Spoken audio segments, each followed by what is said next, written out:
Hello out there, you're watching everything you need to know about Mage Knight board game. We are up to part 17 and we're getting closer. We really are. I know it's been a lot of videos, we're still not ready to play yet, but understand that when you set this game up, you're not going to go through every card one by one like I did. This is actually very, very close to the way the game is going to look at the very beginning. The only thing that is missing is at the very top of the Fame and Reputation track, we do not have a stack of tokens to choose from to pick our enemies. They are right here. We're going to go through these enemies and understand who they are, and make sure you understand combat, because you already understand the cards, the skills. Now you understand the units, you understand the mana, the crystals, the mana dice, which are already rolled. Like I say, we're very, very close. So now we need to look at the actual combat enemies, the people you're going to be fighting.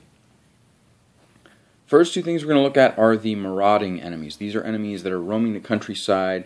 They're out there terrifying everybody, and it would really make the citizens grateful if you would just take them out yourself. You will gain reputation. You'll gain 1 point of reputation for knocking out these orcs.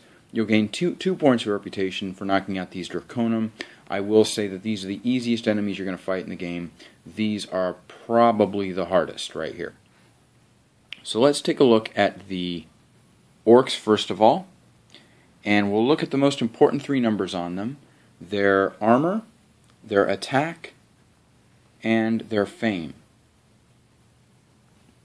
So first off, we have the prowlers. We have two of these prowlers. They have an armor of 3. So first phase of combat, you're going to see if you can generate 3 points of ranged and siege attack. And if you have the card Swiftness,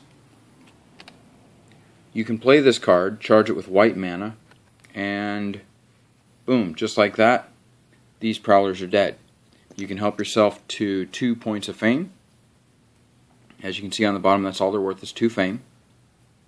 And combat ends. However, if you do not have enough ranged and siege attack to generate 3 points, then you will have to block their attack of 4.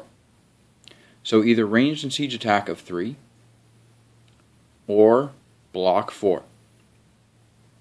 If you can't block 4, then you're going to take 4 points of damage. At the beginning of the game, if your armor is still 2, that means you'll take 2 wounds to hand, and then you're done. After you've assigned any damage, then the fourth phase is you use all of your attacks. That's your attack, your range attack, your siege attack, physical attack, ice attack, any kind of attack you have. 3 points of attack will take care of these guys, and you'll get 2 points of fame. We will also get, by the way, 1 point of reputation. Next we have diggers. These diggers are digging their way into a big tunnel. They're all trenched up. They're protected, and therefore they are said to be fortified. What this means is, if you want to attack them in the first round, you're not going to be able to use ranged attack because your arrows won't get to them. You're going to use siege attack. So you need 3 points of siege attack to knock these guys out. If you don't have 3 points of siege attack, then you're going to take 3 points that you need to block. They're going to attack you for 3. You either block 3 or you take 3 points of damage. And again, remember, with your armor at 2, because that's not going to come out even, you're going to take 2 wounds, because we have to round up. So 3 points of damage is just as much as 4 points of damage when your armor is only 2. After you've either blocked 3 or taken 3 points of damage, you then attack them for 3, and at this point you can use your ranged attack. You can use any type of attack you want, ranged attack, siege attack, any kind. Also remember that throughout combat, this is all or nothing. So you either have 3 siege attack or you don't use any. You either block 3 or you don't block any. And then you either attack 3 or you don't attack any. Either everything goes through or nothing goes through, whether you're attacking or being attacked. These diggers are worth 2 points of fame and 1 point reputation, and there are 2 copies of them in the stack. Next we have the Cursed Hags.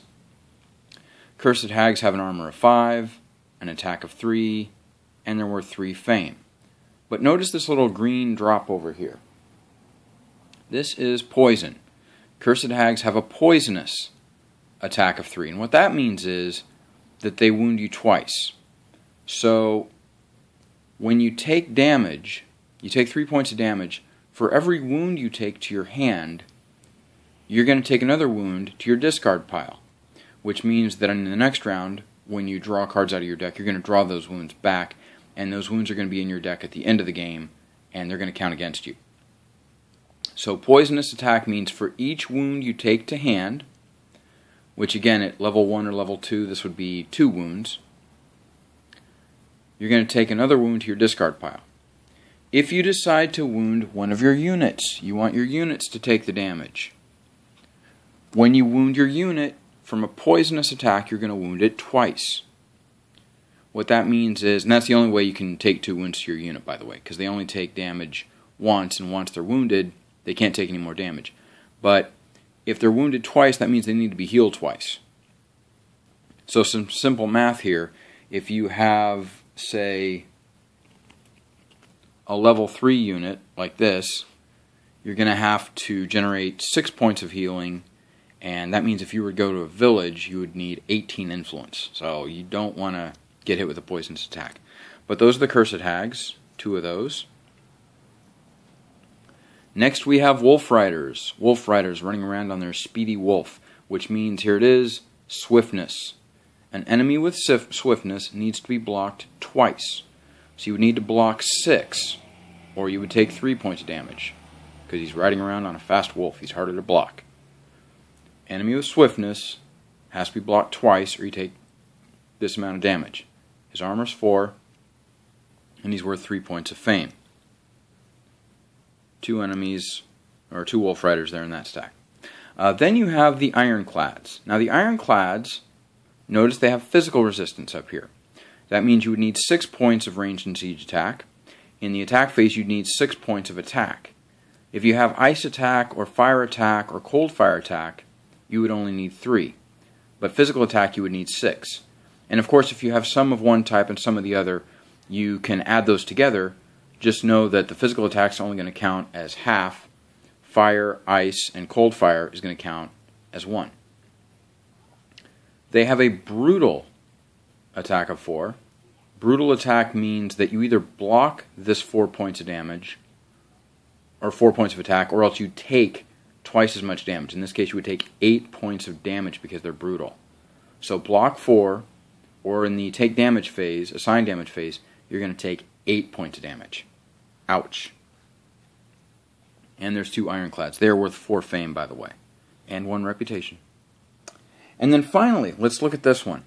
This is the Orc Summoner. Okay, he has an armor of 4, so you can take him out with ranged and siege attacks if you have at least 4. He's also worth 4 fame. But look at his attack. His attack is the same as this logo here. Because what this Orc Summoner does is he summons a monster. So you're going through the countryside and you see this guy face up. You decide to attack him. You have to be very careful when you are level 1 or level 2. Because your armor is 2 and your hand limit is 5. So let's say he summons a monster at random and we get the Minotaur. Ouch. Minotaur has a brutal attack of 5. Now what happens is, first of all, you try to knock this guy out with your range and siege attack. You want 4 points. If you don't have that, then he summons a monster, in this case the Minotaur, and you try to block his attack of 5. Okay? So you need 5 points of block. If you don't have it, because he's brutal, you're not going to take 5 points of attack, you're going to take 10 points of attack. And when you're at level 1 or level 2, 10 points of attack divided by an armor of 2 is 5 wounds, which is as many cards as you're allowed to draw to your hand limit. So in other words, a brutal attack of 5, before you get to level 3, when your armor becomes 3, a brutal attack of 5 is going to be enough to knock you out. And you're going to have 5 wound cards in your hand. You'll have to discard all your non-wound cards, and it'll take you a couple turns to get back on your feet. If, however, you successfully block that monster, he goes away, he goes in the discard pile, and then you skip to the 4th phase where you can now attack the summoner. If you can hit him for 4 points, you get 4 fame and 1 reputation. And those are the orcs. They're, like I said, the easiest guys to fight in this game. Now, the Draconum you're not going to see for a while, and that's good because you're not going to be ready for them. The Draconum are also marauding through the area. They're terrorizing people. If you can defeat these guys, you get their fame plus 2 reputation. So first of all, we have the Swamp Dragon. Swamp Dragon has an armor of 9. It has both a poisonous attack of 5 and swiftness. So you need to either block 10 or you're going to get 5 points of damage. And if that damage goes to your units, they're going to be wounded not once but twice. If it goes to your hero, you're going to put 1 wound in your discard pile for each wound you put in your hand. So these guys are very, very dangerous. Like I said, the Draconum are not easy. There's 2 Swamp Dragons. Next is the Fire Dragon. Fire Dragon has an armor of 7. It has both fire resistance and physical resistance. So you need to hit it for 7 points of ice attack, or you're going to have to come up with 14 points of any other kind, or a combination thereof.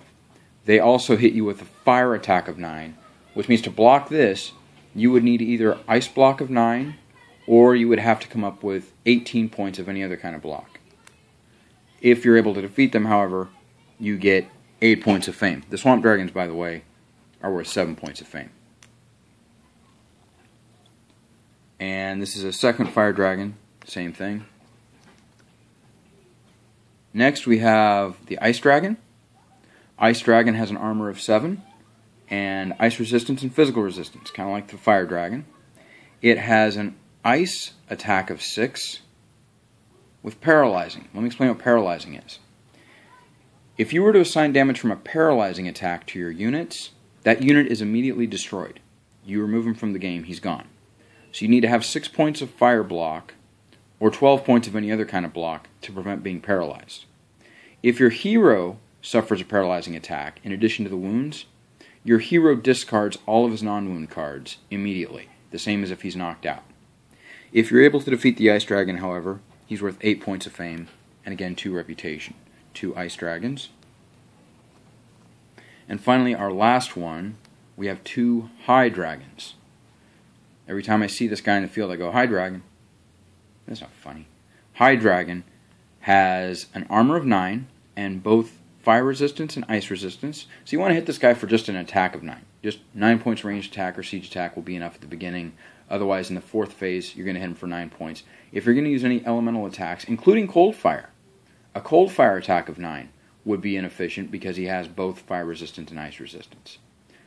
So, armor of 9, fire resistance, ice resistance. He has a brutal Cold Fire attack of 6. The only way you can block this attack is with a Cold Fire block. You need 6 points of Cold Fire block, or 12 points of any other kind of block, or else you will take 12 points of damage because he's brutal. These guys are very, very tough to fight, and he's worth 9 fame and 2 reputation. So there you have it. Those are the marauding enemies. These guys will be roaming around the countryside. Now the cool thing is that when you explore a part of the map where these guys are residing, they will be put face up. So before you enter combat, you know whether or not you can handle them. You're not going to have to worry about that. But again, with this Orc Summoner, you really, really want to be careful because he has the summoning ability. Any enemy that has summoning ability can get a monster. And if you're not ready, you know, and you're at level 1 or level 2, you go against this Minotaur, and 10 points of damage is going to be enough to knock you out. And it's going to set you pretty far behind. So be careful, but those are the enemies you'll fight at the beginning of the game and at the end of the game. They will help you with your reputation, which I realize that Rithie doesn't care much about because she's going to be going after the keeps and the mage towers, but it's something Narawas really, really cares about. So that's a little bit about combat, and next time we're going to look at the monsters that you fight. Until then, GLHF. Good luck, have fun.